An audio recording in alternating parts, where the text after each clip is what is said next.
Привіт, друзі! Я вітаю вас на нашому каналі. З вами, як завжди, Яна. І сьогодні, нарешті, з Хакаторі, ми поговоримо про гранд-фінали PGS 6. Тож вам приємного перегляду. Привіт, Квітель! Привіт.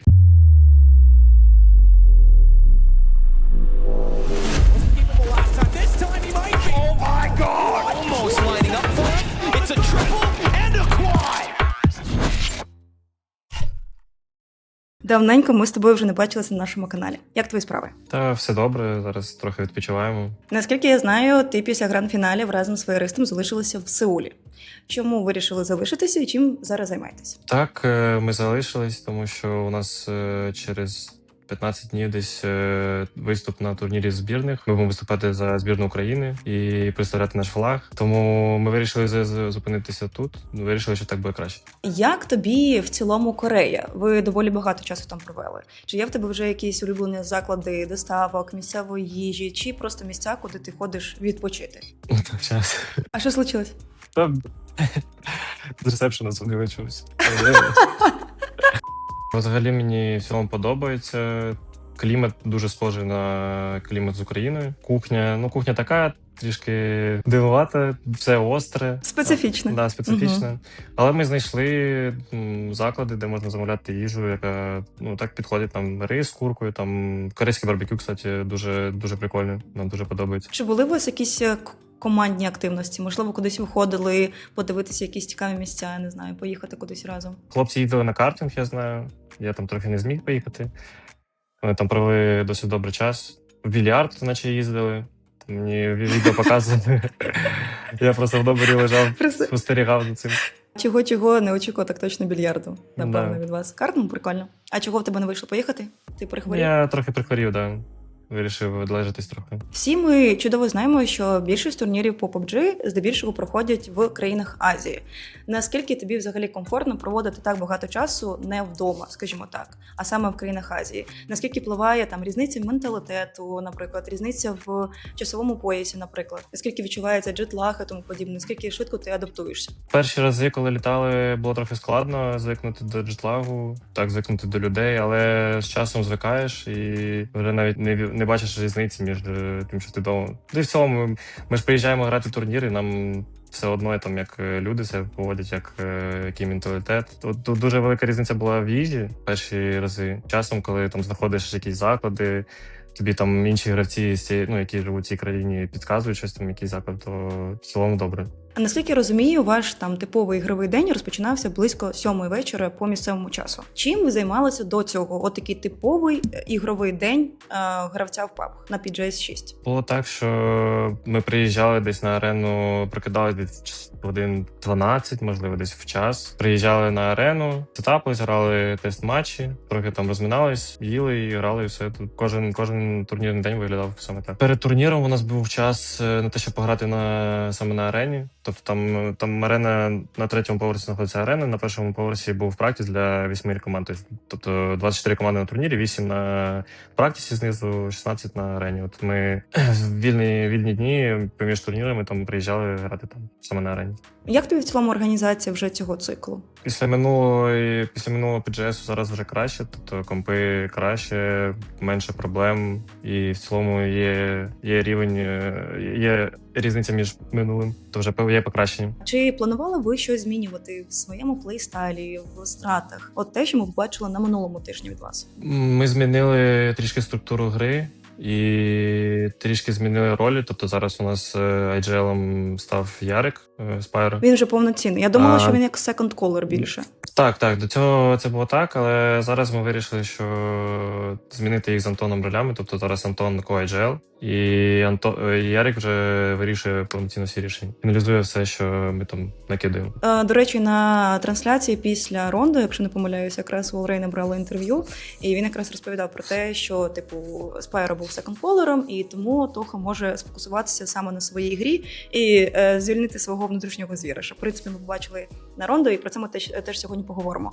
Наскільки взагалі це вагома зміна для команди, і наскільки тобі вона подобається безпосередньо? Досить вагома, тому що раніше вони трохи відрізняються по колам. Антон там іноді входить в себе, там може щось щось дивне заколоти, я не знаю, як пояснити. А Ярик колить чітко по структурі, тобто все, що є в системі, він все колить, розколює, і це важливо. І зараз, я думаю, це краща зміна, тому що у Антона, як ти сказала, розв'язані руки, і він може більше фокусуватися на тому, щоб настрілювати, тобто більше можливості показувати свій перформанс, як кілами, там, ноками. Говорячи про Фейриса, давай тоді поговоримо про перший ігровий день. Не можу сказати, що він прям був дуже вдалим для нашої команди, проте Рондо подарувала нам 5-ту сходинку у підсумку. Чого, як ти вважаєш, не вистачило на перших мапах? Там це були якісь командні помилки, індивідуальні помилки, чи просто ось такі типові PUBG moments? Навіть не знаю, ми ще не робили розбор цих ігор. Так можу сказати, що можливо не вистачило трохи досвіду от дистанції після змін. Тобто не вистачило звикнути до змін, так от. Тому що ми зробили зміну, те, що поміняли Антона з Яриком, це поміж турнірами. Маленька дистанція була, щоб звикнути. Можливо, це вплинуло. Можливо, через те, що різний плейстайл в тому, як вони колять, трошки попливав якраз на команду. Проте Рондо вийшов взагалі іншою мапою, і що не може натішити, подарувала нам перший чікін цієї стадії і аж 14 кілів. І цікаво, що Рондо розпочалося для тебе командою Перо, і нею ж і закінчилося. Якщо ти пам'ятаєш, як ти доганяв одного з гравців на велосипеді. І потім в кінці мінуснули Стіван, і ви вже залишилися 1-1 з командою Перо. Що скажеш про цю гру та що відбувалося безпосередньо під час катки в TeamSpeak? Адже ми бачили ваше обличчя суворі, серйозні вже після того, як ви забрали свій перший чекін. Взагалі, вона дуже смішно починалася гра, тому що ми не долітали до нашого спота. У нас вкрали всі машини, тобто ми просто на ногі біжали і почали крисити. Скрисили там 3 гравців ВП. Феєрист просто. Да, Феєрист там видав нереальний перформанс. Та й все, і далі нам трохи щастило з зоною. У нас був такий фрішний край. І залишалось лише зачистити всі команди поряд. Я так розумію, що у вас приблизно є 10 хвилин на перерву між мапами. Якщо ми говоримо там, про дефолтну перерву. Напевно, після третьої мапи у вас хвилин 30, є, можливо, 20 на те, щоб перекусити, тому подібне. Чим ви займаєтесь зазвичай в цей час?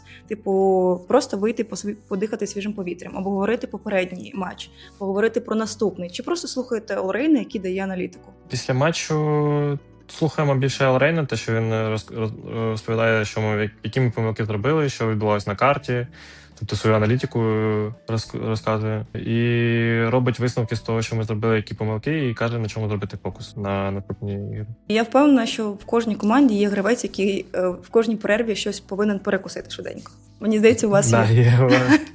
І хто це? Бустик, він такий... Він ходить в спортзал, багато їсть, там рис з курочкою собі готує. Мені здається, тому у нього такий нік. Йому треба трошки забуститися на кожній перерві. Другий ігровий день пройшов майже по такому ж сценарію, як і перший попередній, проте цього разу бенгером була вже мапа Таєго, яка точно не є нашою сигнатуркою, скажімо так. Чого тут не вистачило для того, щоб залутати більше поінтів в перших 4 мапах, як гадаєш? Теж оця момент з тим, що змінився колор, чи все ж таки були якісь помилки від команди? Та ні, напевно, більше зароляло те, що багато індивідуальних помилок, тобто там якісь рандомні ноки були, коли ми сиділи, було все добре, а потім різко ноки, нас крашить, і гра в ноль. Да, більше індивідуальні помилки там зароляли. Не прийняття рішення, а індивідуальний відіграш. Як проходила для тебе остання мапа другого ігрового дня? Топ-1, 12 кілів? Після 4 ігор ми вийшли так трохи засмучені, тому що там у нас 3 поінти наче було. Але Лорейн сказав, що не переживайте, зараз все буде добре. Там наша улюблена карта зараз буде. Да, наша улюблена карта. Дав наставлення, і все, ми сіли в кемпі. Сезон закінчилась біля нашого кемпа, і там ми просто вийшли і всіх зачистили. Тобто дуже легка ігра була. Ти сказав про те, що ви вийшли трошки засмученими, адже золотали мало поінтів. Мені чогось здавалося, що ви настільки за весь час стали бронебойними, що ви в цілому на вас ніяк не впливає в цілому результат. Бо були ситуації, коли третій останній ігровий день дарував нам чемпіонство на турнірі. Чи впливає досі на тебе безпосередньо і на команду от якісь такі невдалі ігрові дні? І як це зазвичай проявляється? Там поганий настрій, розфокус в грі чи щось типу того? Коли ти не набираєш поінти, ти не входиш в поток, тобто не вбиваєш гравців, ти такий більш розслаблений, трохи немає відчуття, що ти в грі. Я не знаю, як це сказати. Але між іграми ти ловиш ресет, і тобто кожна гра починається вже як нова гра. Тому бувають такі дні, коли ти граєш 4 гри в ноль, а потім останню виграєш, і вже тобі здається, що ніяк не вплинуло те, що ти був засмучений. А як ти безпосередньо ловиш цей ресет? Типу, я знаю, що деякі гравці вони відходять окремо послухати музику, можливо, з кимось поговорити. Хтось іде поїсти, як ти кажеш, як Бустік. Чи навпаки, бувають такі, що виходять, починають горіти, знаючи, що далі є наступна мапа, починають горіти один на одного, там трошечки між собою якось сваритися і тому подібне. Як у вас це відбувається зазвичай? Ви там один на одного підтримуєте, чи музичку навалили? Та ні, ми фокусуємося на ті речі, які нам каже Лорен, на яких треба сфокусуватися, і тим самим ловимо ресет, напевно. Ну, у нас взагалі Лорен, коли ми тільки прийшли, і він завжди казав, що кожна гра — це одна окрема гра, і треба фокусуватися саме на неї і відпустити ті ігри, які були до цього. Тому ці слова впливають на те, щоб ловити ресет. За підсумком другого ігрового дня ви зайняли саму сходинку, проте ми, глядачі і фанати, чекали саме останнього, третього вирішального дня. Адже був вже досвід на певних турнірах, коли все це був прям геймченджер. Але, на жаль, диво не відбулося. Що можеш сказати в цілому про третій вирішальний ігровий день? Ну, показали ми все дуже погано. Ми останню, як мінімум, останню гру ми дуже залили, тому що була та ж сама ситуація, як в другий день, що ми сиділи з першої зони на дев'ятці, тобто у нас зона закінчилась біля кемпу. Те, як ми індивідуально розіграли там ситуації, дуже сильно вплинуло на результат. І ми з останньої гри могли камбекнути з 7-ї сходинки на мінімум на 3-ю, я думаю, на 4-те, на 3-те місце. Тобто, а 4 гри до цього, то не знаю, що сказати.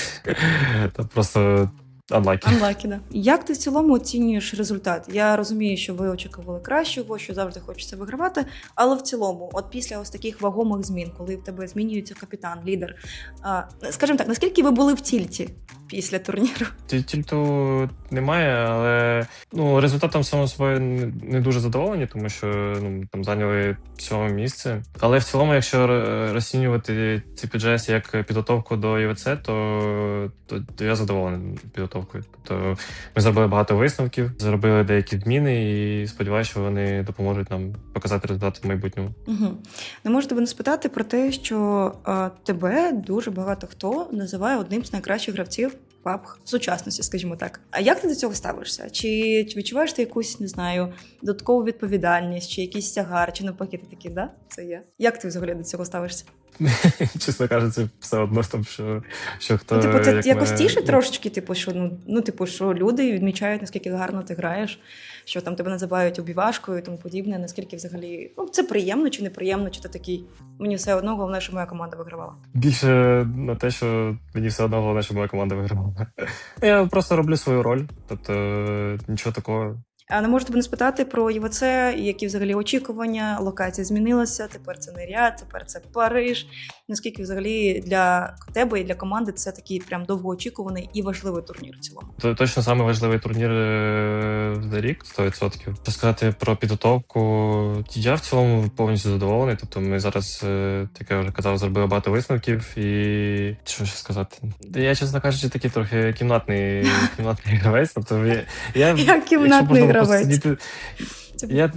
Якщо можна було просто сидіти і грати, я просто сидів би грати і все, і грав, і нікуди не їздив. Так, я більше задоволений, то, що в Парижі проводиться, тому що мені Саудівська Аравія взагалі не сподобалась, тому що там жарко, і не підходить мені такий клімат. Тому Париж — це круто. Так. І це перший турнір в Європі для нас. У нас всі турніри були в Азії, і от через це хочеться побувати. А які зараз плани особисто у тебе? Я так розумію, у тебе сьогодні вихідний, як і у всієї команди. Чим плануєш займатися? Чи будеш просто грати? Чи виходячи з того, що ти кімнатний гравець, я не знаю, може там спорт, якийсь активність, чи кудись піти? То такого не. Я таким не займаюся. Буду сидіти. Я взагалі планував там зараз мажори, де буду дивитись КС-ку. Часто дивлюсь турніри по КС. І в цілому відпочивати. І готуватися до понеділка, коли ми будемо тренуватися вже. А за кого боліваєш на мажорі? За Наві, звісно. Було б цікаво, такі за Монголс. Вони там якраз першу мапу виграли у Наві, поэтому за Монголс. Добре, Віталь, дякую тобі величезне за інтерв'ю. Бажаю тобі удачі і хлопцям на Дякую. збірній. Ну і побачимо з тобою вже в наступному відео. Да, дякую. Буває. Друзі, дякую всім за перегляд. Підписуйтесь на канал, щоб нічого не прогавити, ставте побільше подобайочок і пишіть коментарі, питання, які вас цікавлять. Цілком можливо, наступного разу я запитаю наших хлопців. І вболівайте за нашу команду на всіх великих івентах. До скорих зустрічей. Па-па. Па-па.